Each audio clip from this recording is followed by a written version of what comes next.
फारस के व्यापारी का घमंड और बीरबल का ठंडा जवाब। मुगलिया सल्तनत की राजधानी आगरा उन दिनों अपनी रौनक के चरम पर थी। शहंशाह जलालुद्दीन मोहम्मद अकबर का दरबार सजा हुआ था।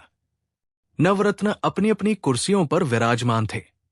तभी उद्घोषक ने घोषणा की, फारस, पर्शिया के सुल्तान के खास व्यापारी मिर्जा जाफर अली बेग पधार रहे हैं। मिर्जा जाफर एक बहुत ही भव्य पोशाक पहने हुए थे। उनके हाथ में मखमली कपड़े से ढका एक बड़ा सा थाल था। उनकी चाल में एक अजीब सा अहंकार था, मानो वे दुनिया का सबसे कीमती खजाना लेकर आए हों। उन्होंने शहंशाह को झुककर सलाम किया और बोले, जहांपनाह, मैंने सुना है कि आपके दरबार में बुद्धिमानों की कमी नहीं है। विशेष रूप से बीरबल की बुद्धिमत्ता के चर्चे तो फारस की गलियों तक पहुंच चुके हैं। अकबर मुस्कुराए, मिर्जा साहब, आपने सही सुना है, लेकिन आज आपका यहां आगमन कैसे हुआ?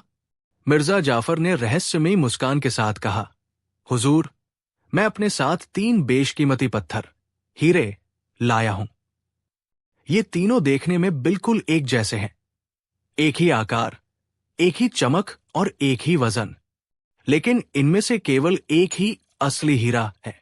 बाकी 2 कांच के टुकड़े हैं, जिन्हें फारस के कारीगरों ने इतनी सफाई से तराशा है कि दुनिया का कोई भी जौहरी इन्हें पहचान नहीं पाया। मेरा दावा है कि आपके दरबार में कोई भी बिना इन्हें छुए या बिना किसी औजार का इस्तेमाल किए ये नहीं बता सकता कि असली कौन सा है और नकली कौन सा। मिर्जा ने थाल से कपड़ा हटाया। दरबारियों की आंखें फटी की फटी रह गई।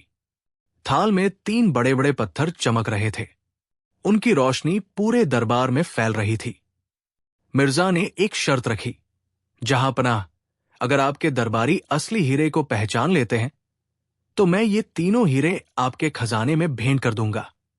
लेकिन अगर वे हार गए तो आपको यह स्वीकार करना होगा कि फारस के कारीगरों की कला और वहां की बुद्धि हिंदुस्तान से श्रेष्ठ है। अकबर को चुनौती पसंद आई। उन्होंने सबसे पहले अपने प्रधान जौहरी को बुलाया। जौहरी ने दूर से देखा, सिर खुजलाया और बोला, हुजूर, ये तो बिल्कुल जुड़वा भाई लग रहे हैं। बिना इन्हें हाथ में लिए पहचानना नामुमकिन है। फिर मुल्ला दो पियाजा आगे आए।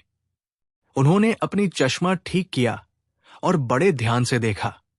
वे बोले, हुजूर, मुझे लगता है कि बीच वाला असली है, क्योंकि इसकी चमक थोड़ी ईमानदार लग रही है।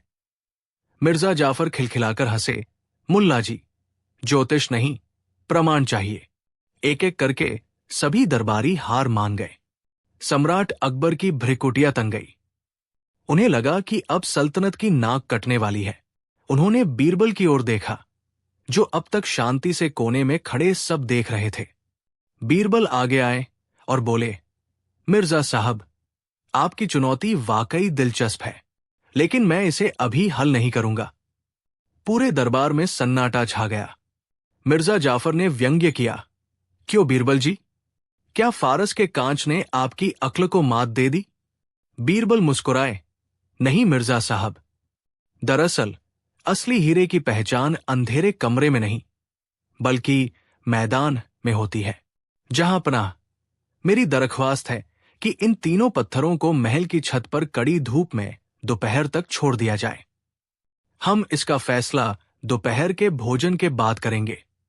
मिर्जा हैरान थे, पर वे मान गए। तीनों पत्थरों को एक मेज पर रखकर महल की सबसे ऊंची छत पर जलती हुई दोपहर की धूप में रख दिया गया। दोपहर हुई। सूरज अपने पूरे शबाब पर था। आग उगलती धूप ने आगरा की दीवारों को तपा दिया था।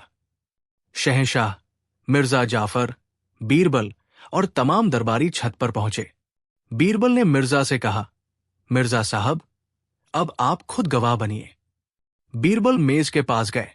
उन्होंने अपनी उंगली उठाई और पहले पत्थर को छुआ, फिर दूसरे को और अंत में तीसरे को। पहले और दूसरे पत्थर को छूते ही बीरबल ने तुरंत हाथ हटा लिया, लेकिन तीसरे पत्थर पर उन्होंने अपना हाथ शांति से रख दिया। बीरबल ने घोषणा की, जहांपनाह, ये तीसरा पत्थर असली हीरा है और बाकी 2 कांच के टुकड़े हैं। मिर्जा जाफर के चेहरे का रंग उड़ गया। वे हक्के बक्के रह गए। उन्होंने कांपती आवाज में पूछा, ये नामुमकिन है। आपने कैसे पहचाना? आपने तो कोई यंत्र भी इस्तेमाल नहीं किया। बीरबल ने मुस्कुराते हुए कहा, मिर्जा साहब, ये बहुत सरल था। असली और नकली का पता तब चलता है जब उन पर ताप, दबाव या गर्मी पड़ता है। ये तीनों पत्थर घंटों से इस भीषण गर्मी में रखे थे। जो कांच के टुकड़े थे, उन्होंने सूरज की गर्मी को सोख लिया और वे आग की तरह तप गए। जैसे ही मैंने उन्हें छुआ, मेरा हाथ जलने लगा। बीरबल ने आगे कहा, लेकिन असली हीरा अपनी प्रकृति से शांत और शीतल होता है। वो कितनी भी गर्मी में क्यों न रहे, अपनी शीतलता नहीं छोड़ता। मैंने जब तीसरे पत्थर को छुआ तो वो बिल्कुल ठंडा था। बस यहीं से पता चल गया कि यही असली हीरा है।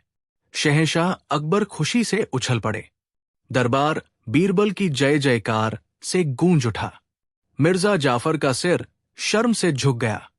उन्होंने अपनी हार मान ली और तीनों हीरे शहंशाह को भेंट कर दिए। मिर्जा जाफर अपनी हार से तिल मिलाए हुए थे। उन्होंने कहा, बीरबल जी, आप वाकई बुद्धिमान हैं, लेकिन क्या आप मेरे एक सवाल का जवाब दे सकते हैं? अगर आपने इसका सही जवाब दिया तो मैं मानूंगा कि आपकी बुद्धि का कोई सानी नहीं है। बीरबल ने कहा, पूछिए मिर्जा साहब। मिर्जा ने पूछा, बताइए, दुनिया में सबसे बड़ी चीज क्या है और वो कहाँ रहती है? दरबारी फिर से सोचने लगे। किसी ने कहा हाथी, किसी ने कहा पहाड़, तो किसी ने कहा आसमान। बीरबल ने हंसते हुए कहा, मिर्जा साहब, दुनिया में सबसे बड़ी चीज है इंसान की जरूरत, और ये इंसान के लालच में रहती है। मिर्जा ने चिढ़कर कहा, इसे साबित कीजिए। बीरबल ने कहा, कल सुबह आप मेरे साथ शहर के बाजार चलिए, मैं आपको प्रमाण दूंगा। अगली सुबह बीरबल मिर्जा जाफर को एक फकीर के पास ले गए। वो फकीर एक छोटा सा कटोरा लेकर बैठा था और चिल्ला रहा था, जो भी इस कटोरे को भर देगा, मैं उसे दुआ दूंगा। मिर्जा ने सोचा, ये तो बहुत आसान है। उन्होंने अपनी जेब से कुछ सोने के सिक्के निकाले और कटोरे में डाल दिए। लेकिन चमत्कार, सिक्का अंदर जाते ही गायब हो गया और कटोरा खाली का खाली रहा। मिर्जा ने और सिक्के डाले, फिर अपनी पूरी थैली उलट दी, लेकिन कटोरा नहीं भरा। मिर्जा हैरान रह गए। बीरबल ने मुस्कुराते हुए कटोरे को उठाया और उसे उल्टा किया। उसमें से कुछ नहीं निकला। बीरबल ने कहा, मिर्जा साहब, जानते हैं ये कटोरा किसका बना है? ये इंसान की खोपड़ी की मिट्टी से बना है। इसमें अब पूरी दुनिया का खजाना डाल दे, तब भी ये खाली ही रहेगा, क्योंकि ये लालच का प्रतीक है। इंसान की जरूरतें और लालच दुनिया की सबसे बड़ी चीज है, जिसे कोई नहीं भर सकता। मिर्जा जाफर दंग रह गए।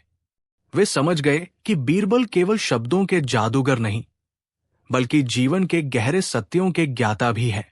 मिर्जा जाफर ने शहंशाह अकबर के सामने घुटने टेक दिए और कहा, जहांपनाह, फारस को अपनी कला पर गर्व था, लेकिन हिंदुस्तान को अपनी बुद्धि पर गर्व होना चाहिए। बीरबल जैसे रत्न जिसके पास हो, वो राजा कभी हार नहीं सकता। शहंशाह ने बीरबल को अपने गले से लगा लिया और उन्हें सोने की जंजीर भेंट की। मिर्जा जाफर सम्मान के साथ फारस लौट गए, लेकिन वे अपने साथ एक बहुत बड़ी सीख ले गए। कहानी का मोरल, मस्तकहानी शिक्षा, धैर्य और शीतलता की जीत। जैसे असली हीरा गर्मी में भी ठंडा रहता है, वैसे ही एक सच्चा और बुद्धिमान व्यक्ति कठिन परिस्थितियों, गर्मी में भी अपना आपा नहीं खोता और शांत रहकर समाधान ढूंढता है। असली परख संकट में। इंसान की असली पहचान सुख में नहीं, बल्कि दुख और कठिनाई के समय होती है। जो संकट में स्थिर रहे, वही असली हीरा है। बाहरी चमक धोखा है। अक्सर कांच के टुकड़े हीरों से ज्यादा चमकते हैं, लेकिन मूल्यवान वही होता है जिसका स्वभाव अडिग और शीतल हो। लालच का कोई अंत नहीं।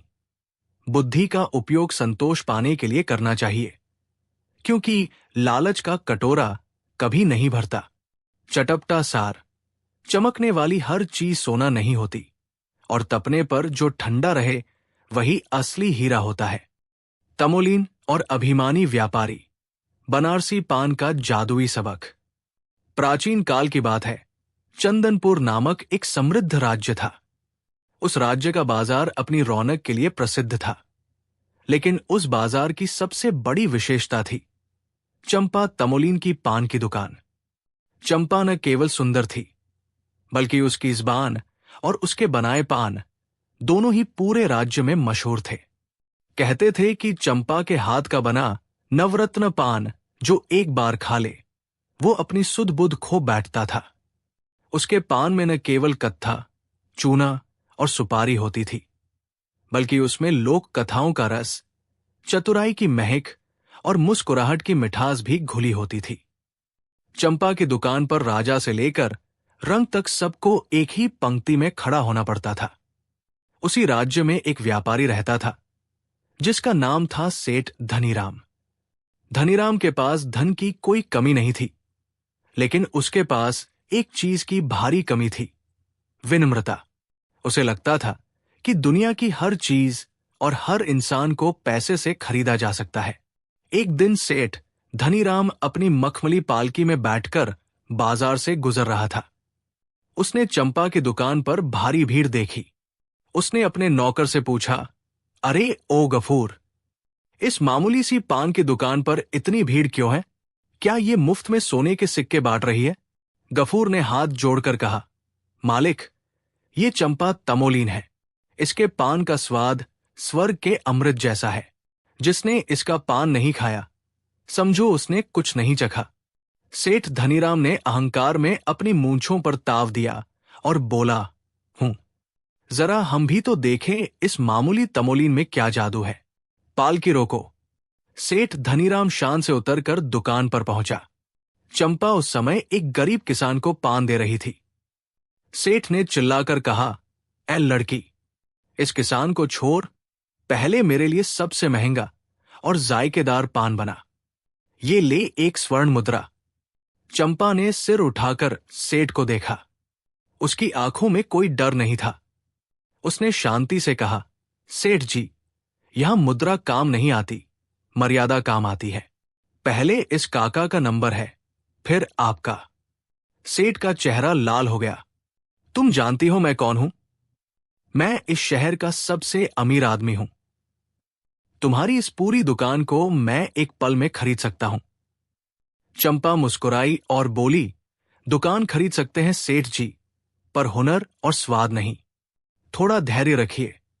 आपके अहंकार से बड़ा मेरा पान का पत्ता है। बाजार के लोग हंसने लगे। सेठ को अपनी तौहीन महसूस हुई। उसने तय किया कि वो चंपा को नीचा दिखाकर रहेगा। सेठ ने चिढ़कर कहा, अच्छा, इतना घमंड है तुम्हें अपने पान पर? तो चलो एक शर्त लगाते हैं। तुम मुझे ऐसा पान खिलाओ जिसे खाकर मैं तृप्त हो जाऊं, और अगर मैं तृप्त न हुआ तो तुम्हें अपनी दुकान बंद करके ये शहर छोड़ना होगा, और अगर मैं हार गया तो मैं तुम्हें 1000 स्वर्ण मुद्राएं दूंगा। चंपा ने चुनौती स्वीकार कर ली। उसने कहा, ठीक है सेठ जी, लेकिन मेरी भी एक शर्त है। पान खाने के बाद आपको अगले 1 घंटे तक सच बोलना होगा, चाहे वो कितना भी कड़वा क्यों न हो। सेठ हंसा। सच बोलना तो वीरों का काम है, और मैं तो व्यापारी हूं, घाटे का सौदा नहीं करता। मंजूर है। चंपा ने बड़े ध्यान से पान बनाना शुरू किया। उसने एक बड़ा सा मगही पत्ता लिया। उस पर कत्था और चूना इस तरह लगाया जैसे कोई चित्रकार कैनवास पर रंग भरता है। उसने उसमें सूखी गुलाब की पंखुड़ियां, खास तरह की जड़ी बूटियां और एक विशेष गुप्त चूर्ण डाला। उसने पान को इस तरह लपेटा कि वो एक कलाकृति की तरह दिखने लगा। उसने ऊपर से एक चांदी का वर्क लगाया और एक लौंग से उसे बंद कर दिया। चंपा ने पान सेठ की ओर बढ़ाते हुए कहा, लीजिए सेठ जी, इसे बोलती बंद पान कहते हैं, पर यह आपकी जुबान खोल देगा। जैसे ही सेठ ने पान मुंह में रखा, उसके चेहरे के भाव बदलने लगे। पहले तो उसे लगा कि उसके मुंह में ठंडी फुहारें छूट रही हैं, फिर अचानक उसे लगा कि उसके दिमाग की सारी नसें खुल गई हैं। स्वाद इतना अद्भुत था कि सेठ की आंखों से आंसू आ गए। लेकिन असली खेल तो अब शुरू होना था। पान गले से नीचे उतरते ही सेठ की जुबान पर सत्यदेव सवार हो गए। उसी समय उसका एक व्यापारिक साझेदार मुनीम जी वहां आया और पूछा, सेठ जी, जो हमने पिछले महीने अनाज में मिलावट की थी, उसका मुनाफा कहाँ है? आमतौर पर सेठ झूठ बोल देता, लेकिन पान के असर से वो जोर से चिल्लाया, अरे ओम मुनीम, वो मुनाफा तो मैंने अपनी तिजोरी के पीछे वाले गुप्त तहखाने में छिपा रखा है ताकि टैक्स न देना पड़े। और हां, अनाज में हमने चूहे का मल भी मिलाया था। बाजार में सन्नाटा छा गया। लोग हैरान रह गए। सेठ घबरा गया। उसने अपना मुंह बंद करने की कोशिश की, लेकिन शब्द रुक ही नहीं रहे थे। तभी उसकी पत्नी का नौकर वहां से गुजरा। सेठ उसे देखकर बोला, जाकर अपनी मालकिन से कह दे कि जो हीरे का हार मैंने उसे जन्मदिन पर दिया था, वो असली नहीं, कांच का टुकड़ा था। असली हार तो मैंने अपनी साली को दे दिया है। वहां मौजूद भीड़ लोटपोट होकर हंसने लगी। सेठ की इज्जत के परखचे उड़ रहे थे। चंपा अपनी दुकान पर शांत बैठी मुस्कुरा रही थी।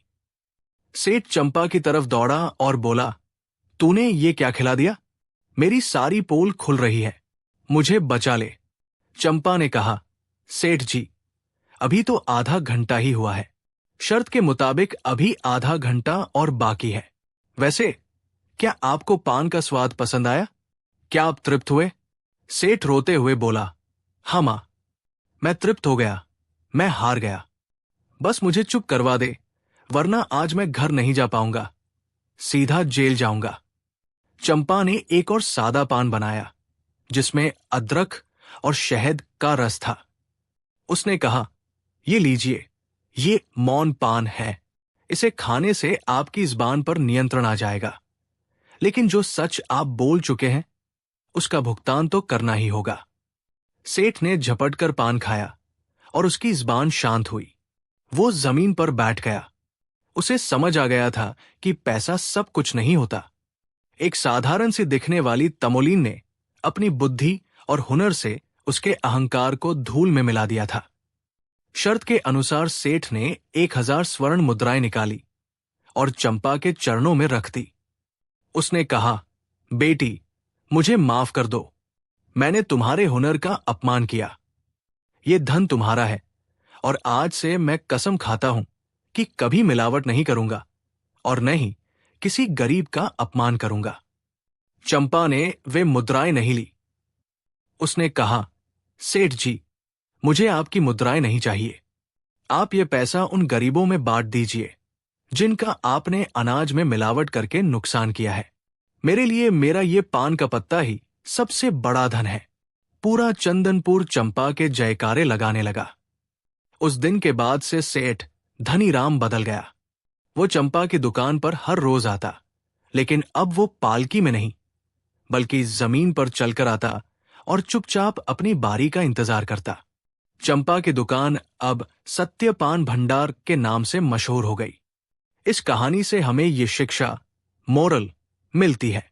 हुनर की कद्र, किसी भी इंसान के पेशे को छोटा नहीं समझना चाहिए। हुनर और बुद्धि पैसे से कहीं ऊपर होते हैं। अहंकार का पतन, घमंड इंसान की बुद्धि हर लेता है और उसे अपमानित होना पड़ता है।